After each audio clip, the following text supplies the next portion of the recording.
In this talk, I will teach systems thinking and the theory of constraints. Indeed, I will set the stage for teaching these concepts. Suppose a company produces or can produce two products, product P and product Q. Market for product P is 100 units per week, and market or demand for product Q is 50 units per week. This is the production process.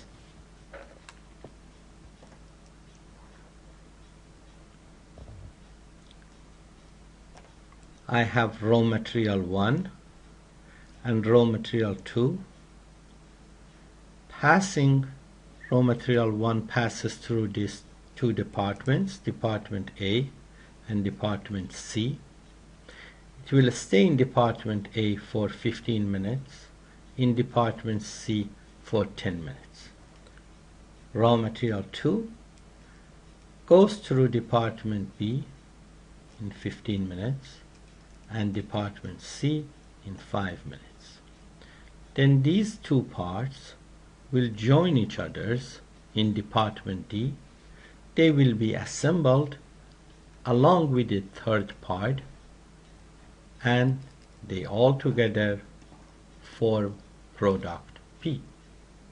So raw material which goes through this product is $20 here, $20 here, and $5 here. $45 go into product P. Raw material 1 will pass 15 minutes in A, 10 minutes in C. Raw material 2 spent 15 minutes in B, 5 minutes in C, and then they all together spent 15 minutes in D. Therefore, we can say product P requires 15 minutes of Department A, 15 minutes of Department B, 15 minutes of Department C, 15 minutes of Department D. It needs raw material 1 for $20, raw material 2 for $20, and purchase part for $5. $45 raw material cost, $90 sales price, potential market 100 units per week.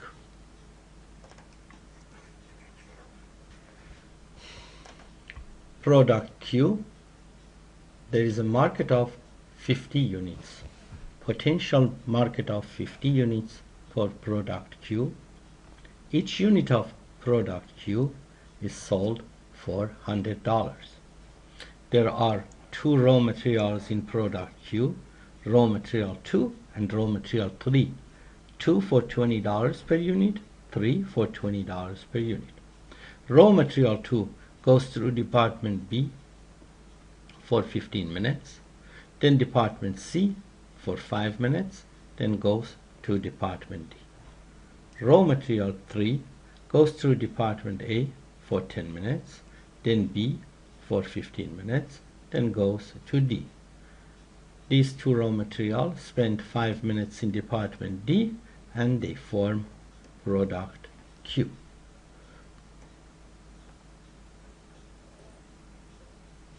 Therefore, product Q needs $40 raw material.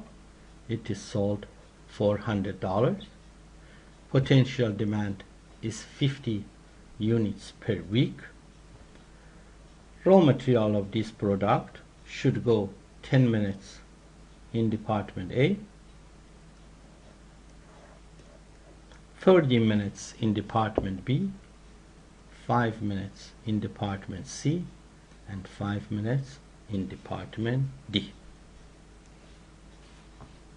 total operating cost of this system per week is $6,000. Out of that, $2,000 per week is administrative cost for the manager, who plays the role of operations manager, finance manager, and marketing manager. And $4,000 per week goes to 4 operators, each running one of the 4 departments, and each department and operator 2,400 minutes available per week. Our question is, how many units of product P and how many units of product Q should we produce to maximize our total profit? We are a for-profit organization. Let's look at sales view.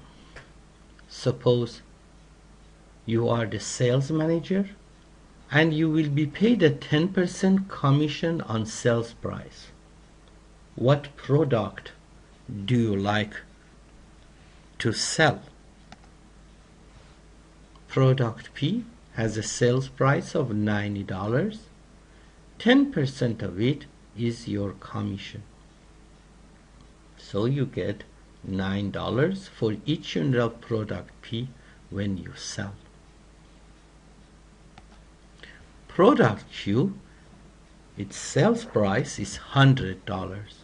You get $10 for each unit you sell. Which product you will try to sell? Which product you will promote?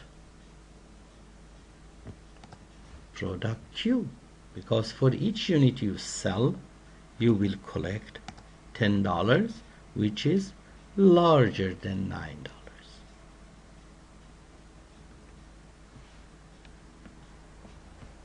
Now let's look at accounting department's view.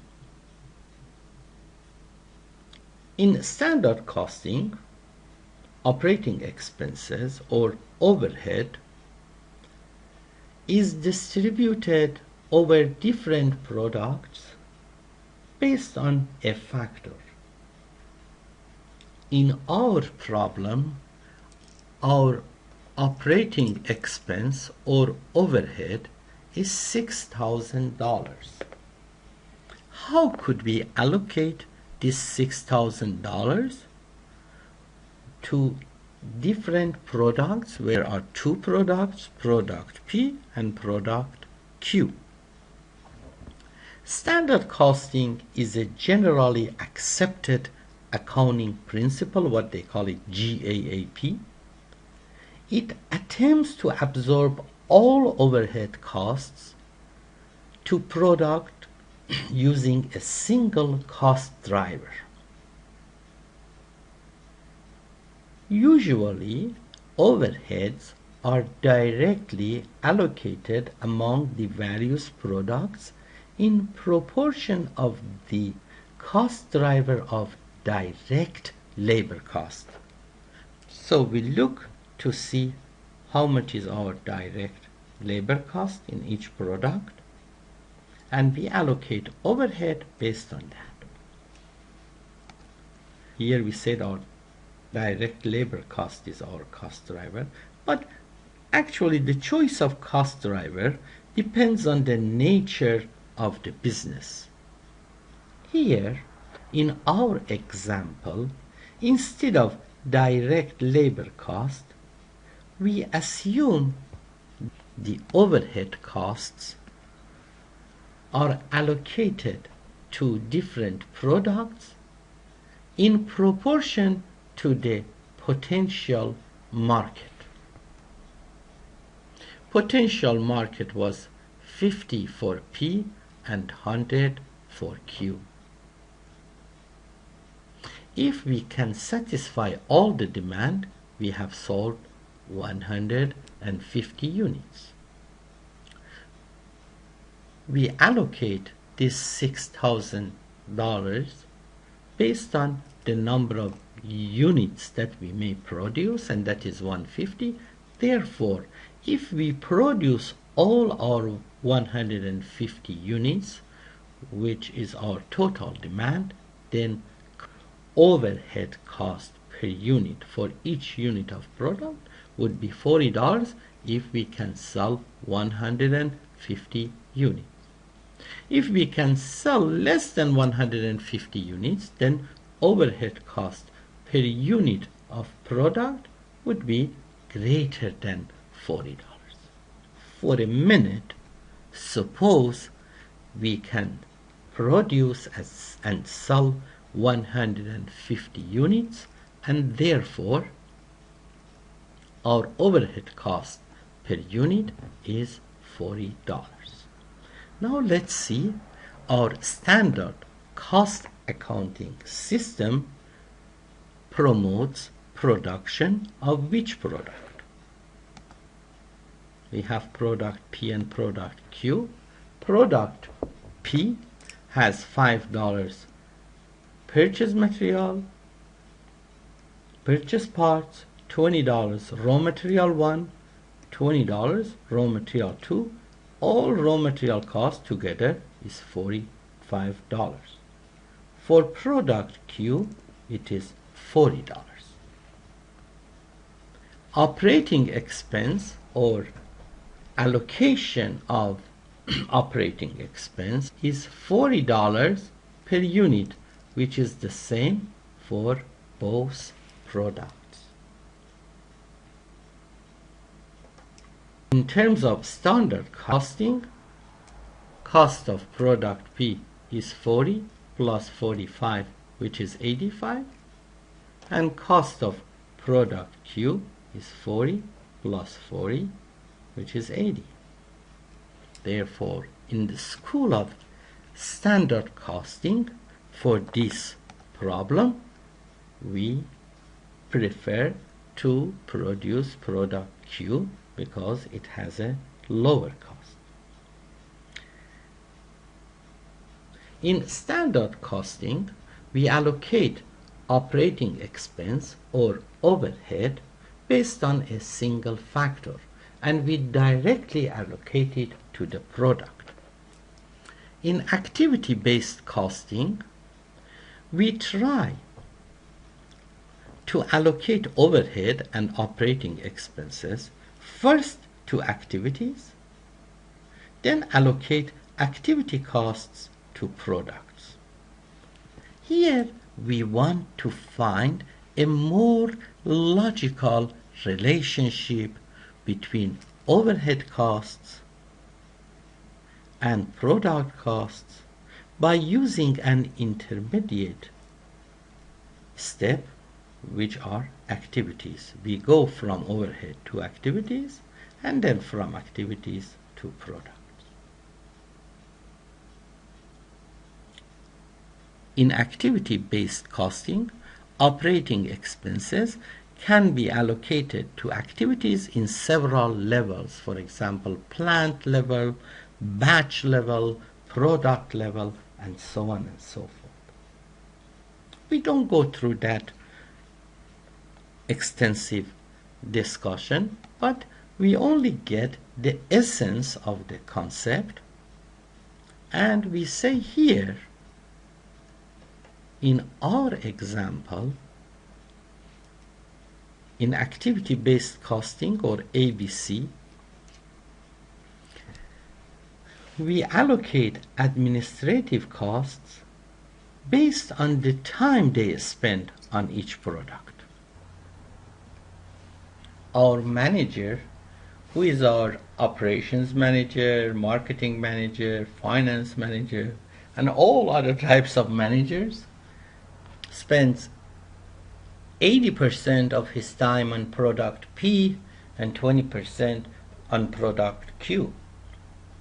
And since his weekly salary is $2,000, that will leave 80% of $2,000, which is $1,600 for product P, and 20% of $2,000, which is $400 for product Q. He spends more time on product P, perhaps because product P is new and needs more operational and marketing efforts. Perhaps let's just to justify it that way. Then we allocate these costs based on the potential number of units that we produce, and we assume that is equal to the potential market. So if I divide 1600 by 100 units, which is the potential market for product P, I will get $16 per unit for product P. And if I divide 400 by 50, which is potential market for product Q, I will get $8 per unit for product Q. Obviously, if I produce less than 100 units here, my cost would be greater than $16.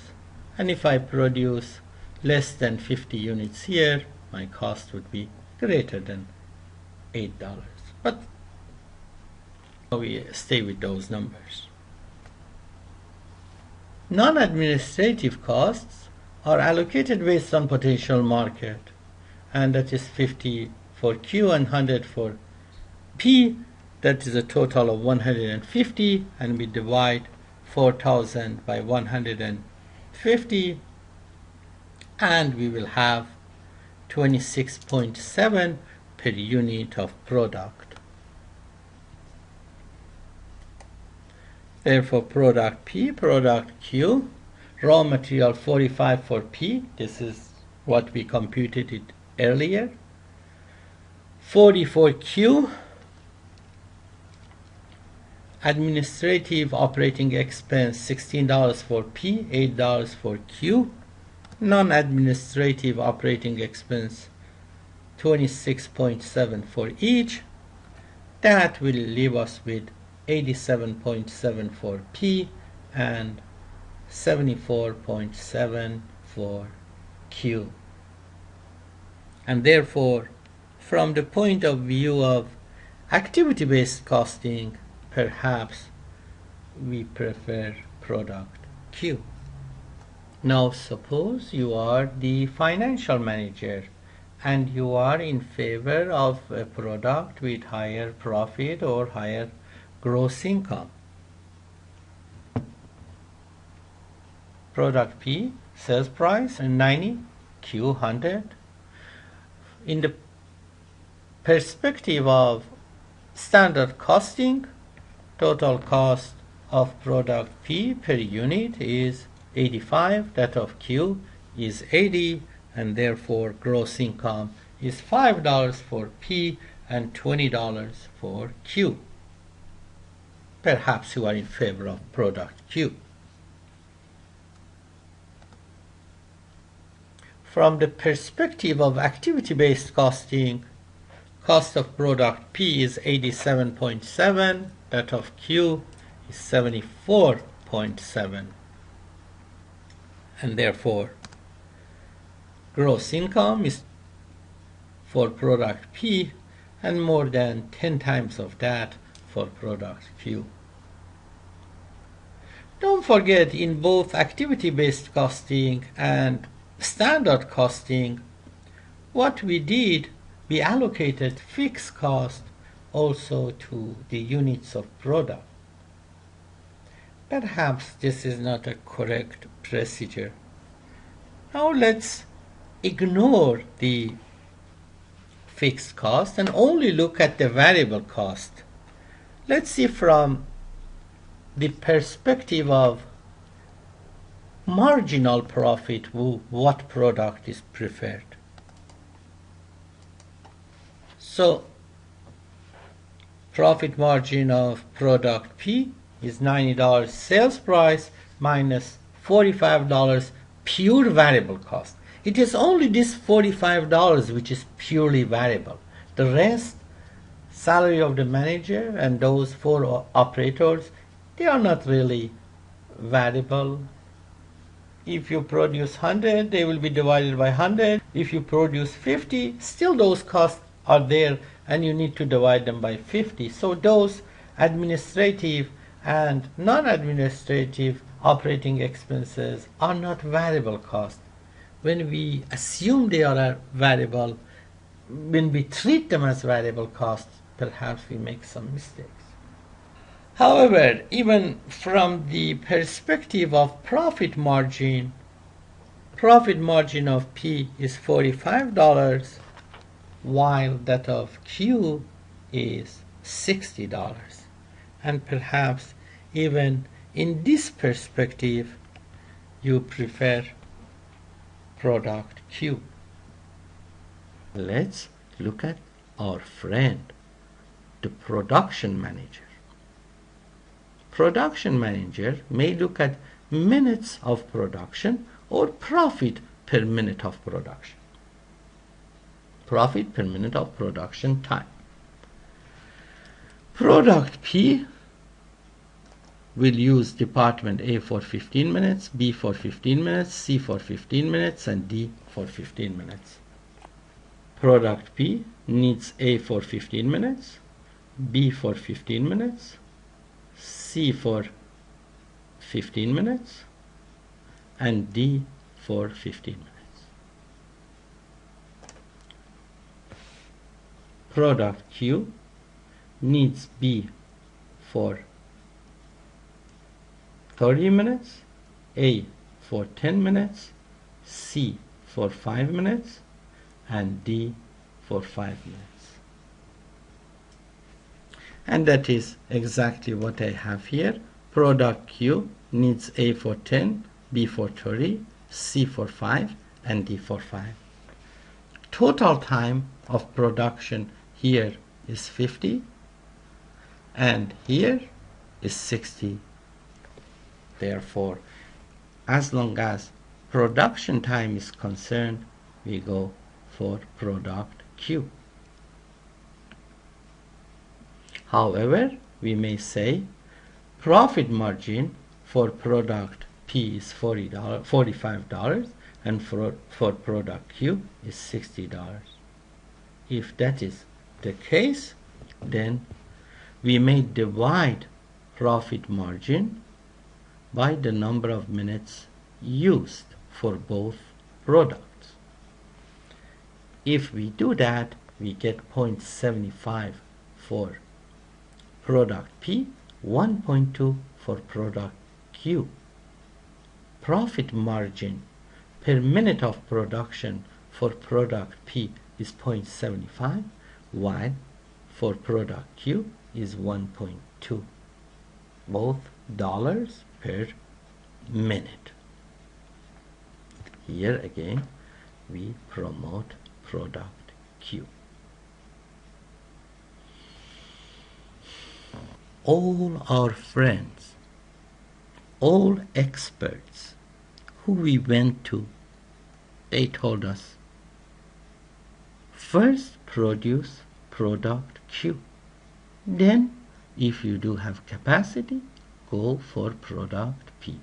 Indeed, one of our accountants told us, no, never go for product P because its cost is greater than its sales price.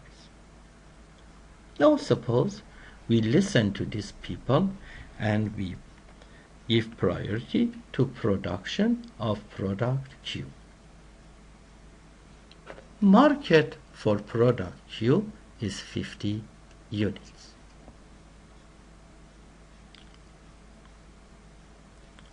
If I produce 50 units of product Q, I need 30 units, 30 minutes of resource B for each unit of product Q.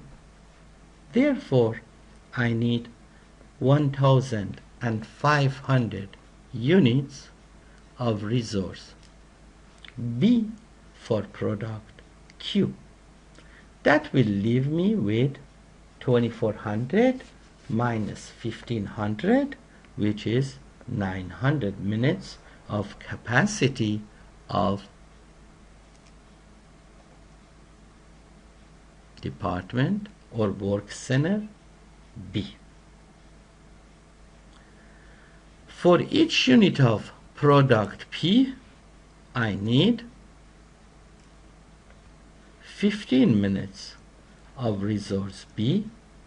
I can produce 900 divided by 15, which is 60. So I can produce 50 units of product Q and 60 units of product P. If I sell 50 units of product Q and 60 units of product P, for 50 units of Q, for each unit I collect $60 contribution margin, which is the difference between sales price and raw material cost, and for each unit of Q I will get $45, which is the difference between sales price and raw material cost. Net from what I will pay for raw material, I will collect $5,700 per week. My operating expense is $6,000. I will generate $5,700. That would leave me with a loss of per week.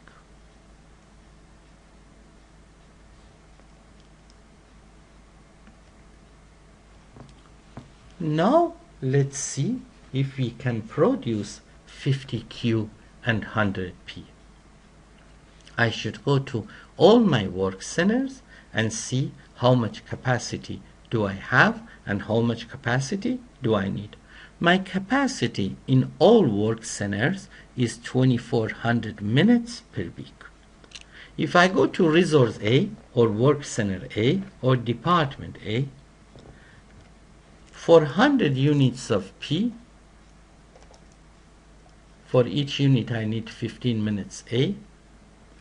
For 50 units of Q, for each unit I need 10 minutes of A. Total, I need 2000 minutes of A. If I repeat these computations, for B I need 3000. For department C or work center C or resource C, I need 1750. And the same is for D. I have 2400 of each of these resources per week. This one is less than 2400, this one is less than 2400, this one is less than 2400, this one is greater than 2400. I cannot produce 100P and 50Q. In cost world, the first thing which may come to my mind is, let's go and fire one of these 3 people because we don't need their full capacity, and therefore our cost will come down and we make profit. But that is a view of cost world. Cost world is like those Indians and the elephant in the dark. There are 3 shortcomings in cost world. First, costs can be reduced at most, but by what they are. For example, if you have $100 cost, you cannot reduce it by more than 100. You can reduce it by 100, not more than that. Costs can be reduced at most by what they are. Second, when you fire some people, when you come here and say, okay, in this station, in this station, in this station, I don't need that much capacity, let's fire one of them. Downsizing is a threat to workforce. They will try to react. They will try to resist against change. They will try to increase these numbers, 5 minutes, 15 minutes, such that this 150 will go up and get closer to 2400. The same is here, the same as over there. As soon as people find it out that by doing the job in 15 minutes and 5 minutes you may fire them, they try not to do it in that time. So people will react. One, costs can be reduced at most, but by what they are. That is one shortcoming. The second shortcoming is downsizing is a threat to workforce. They react. And finally, when you live in cost world, you think locally. You don't think globally. You think what is at benefit of finance department, what is at benefit of marketing department, what is at benefit of operations department. You don't think about the total system, what is at the benefit of the whole enterprise. When you think locally, you may encounter a problem like this. You may realize that an increase in the cost of an engine for $30 will cause a decrease in cost of transmission by $80. But the center producing engine, if that center is living in cost world, is reluctant to do so because they don't want to increase their cost by $30 to bring the cost of another department by $80, because they are measured based on their own performance, not based on the total system performance.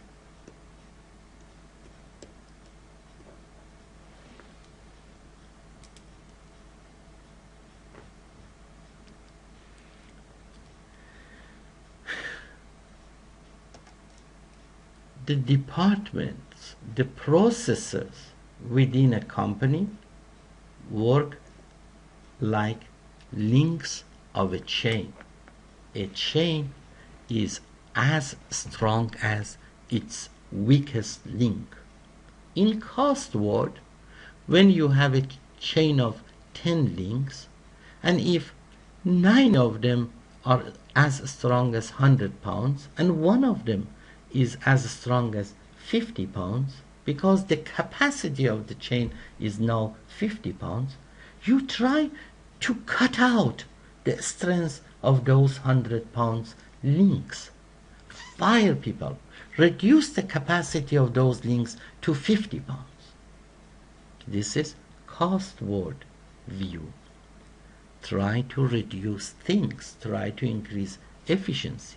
But now your chain, instead of just one weak link, it has 10 weak links, and each of them can break. The chain now has 10 links. Anyone can break. In the future, if situation improves and you need a chain for 60 pounds, you should increase the strength of all 10 of them. That would not be an easy job to be able to do it immediately. Furthermore, the companies may don't sell you raw material for those links. Raw material for those links are your employees. And the companies is human resource market. They may do not like to come back to you because you fired them. You downsized your company and they are afraid of being fired again. Let's review again the difficulties of cost world. First, costs can be reduced at most, but by what they are. Downsizing is a threat to workforce, and cost world thinks locally. It doesn't look at the benefit of the total system. It looks at benefit of subsystems. And then when it wants to improve the situation, instead of making the weakest link stronger, cost word tries to make the stronger links weaker. And now instead of one weak link, you have 10 weak links. And improving of these 10 weak links later on when you need them to be stronger is not easy. Let's now look at throughput word. Throughput word does not want to reduce costs. It wants to increase throughput.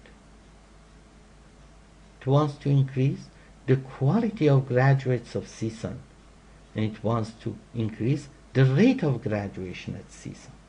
It doesn't want to reduce the costs. In this specific example, we found it out that resource B is the bottleneck.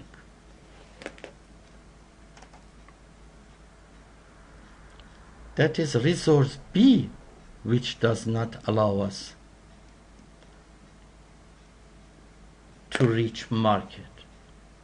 Therefore, we need to make the best profit out of resource P. Product P, product Q.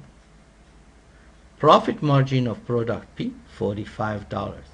For product Q, $60. Time on resource P for product P, 15 minutes. For product Q, 30 minutes.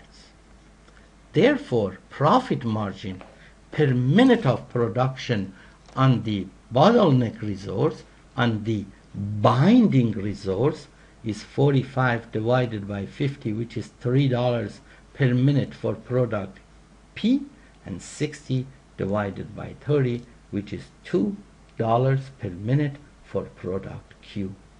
Therefore, product P has a higher capacity to bring money into our company by using resource P. So we give priority to product P, and we produce as much product P as we can.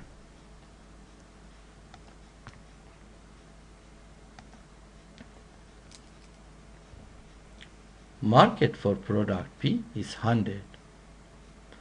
Because each unit of product P needs 15 minutes of resource B, therefore, to produce 100 P, we need 1500 B. That will leave us with 2400 minus 1500, which is 900 minutes on resource B. Each unit of Q needs 30 minutes of B. Therefore, with 900 minutes, we can produce 30 units of Q. So we sell 100 of P and 30 units of Q. 100 of P, each unit creates $45 profit margin.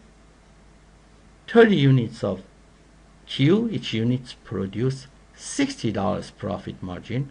Therefore, these two products together under this production plan, net of what we spend for raw material, they can bring per week into our company.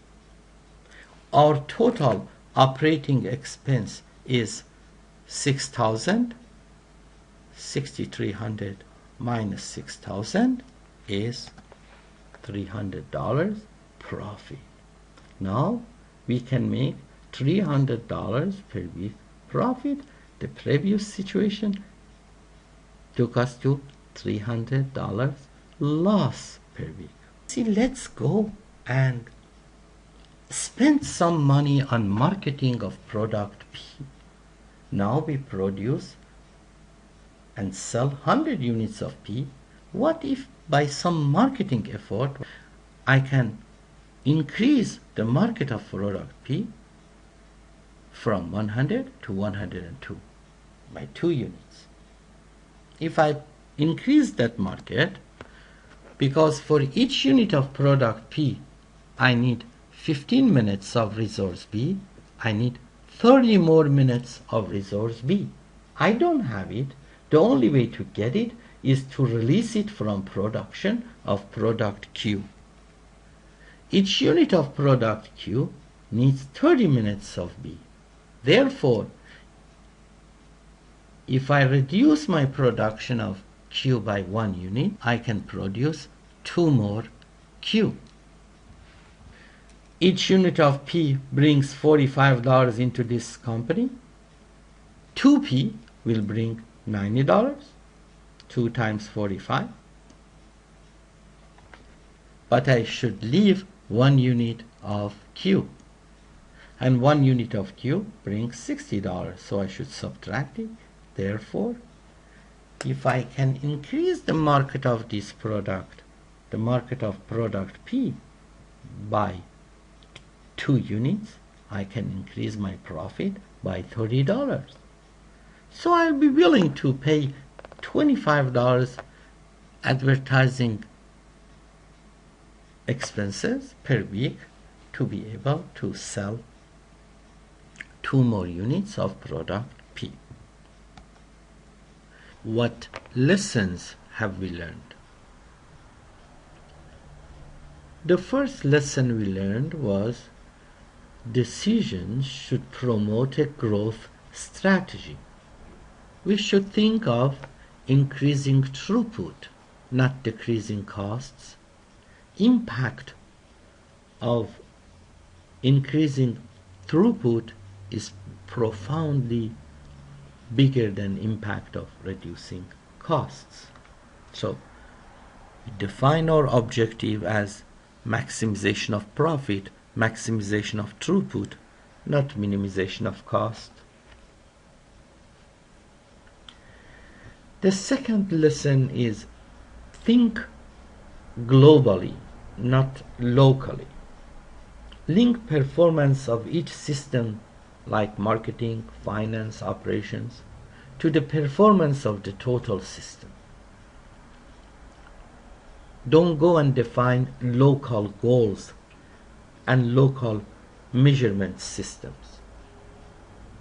If a department reaches its goal and exceed its goal, but that reaching and exceeding does not have any impact on performance of the total system, that department should not be awarded.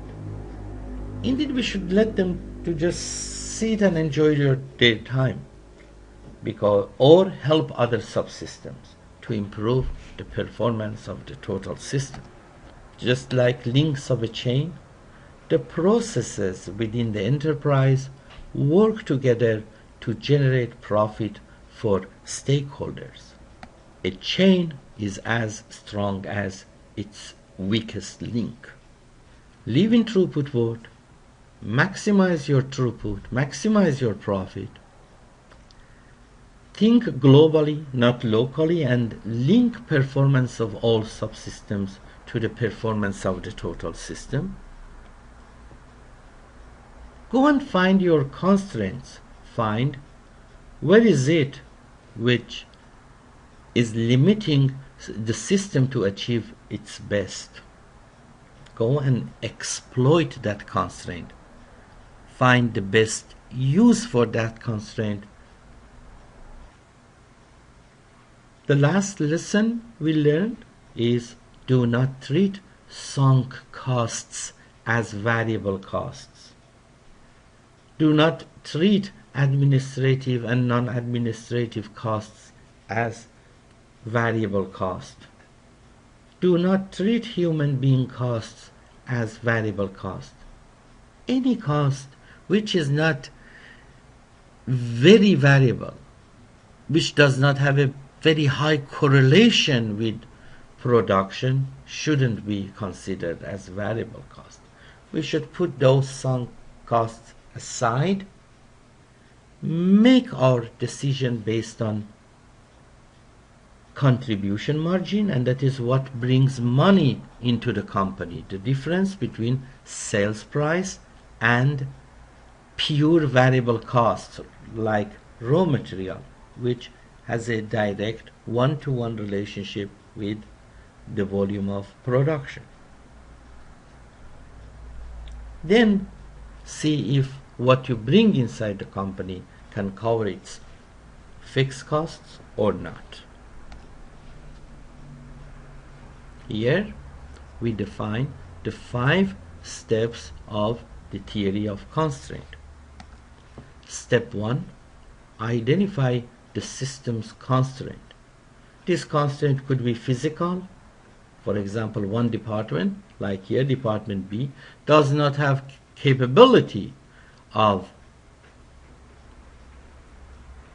satisfying the demand. Demand is bounded by capability of that physical constraint. Constraint could be marketing constraint. Maybe there is not enough demand for product P. Maybe we should put our emphasis, as our manager has spent 80% of its time on product P, to increase the market for our products or some specific product which can create more contribution margin. Constraint could be of type of policy constraint. For example, we may decide always produce EOQ, always order EOQ, while EOQ may be large and it may increase our flow time because cycle inventory is half of EOQ or half of what we order, and if we order a large number of units of product, then our flow time will go up. So we should find it out if our constraint is physical, marketing, or policy related, and try to relax that constraint. First, we should exploit that constraint. We should find the best way of utilizing that constraint. We should subordinate everything else to this decision. Make all other subsystems of our total system serving this binding constraint, this tight constraint. After we exploit the constraint, if there is nothing else we can do to improve the present situation, and we have improved it to the best possible, we have found the best physical use and the best financial use for that constraint, and that constraint is now generating the best money, the best throughput it can generate. Now the next step is to elevate that constraint. If it is a physical constraint, if we have 2 machines, we may go and buy a 3rd machine and relax that physical constraint. If it is a marketing constraint, regional market constraint, we may look for international market and relax those total demand constraint.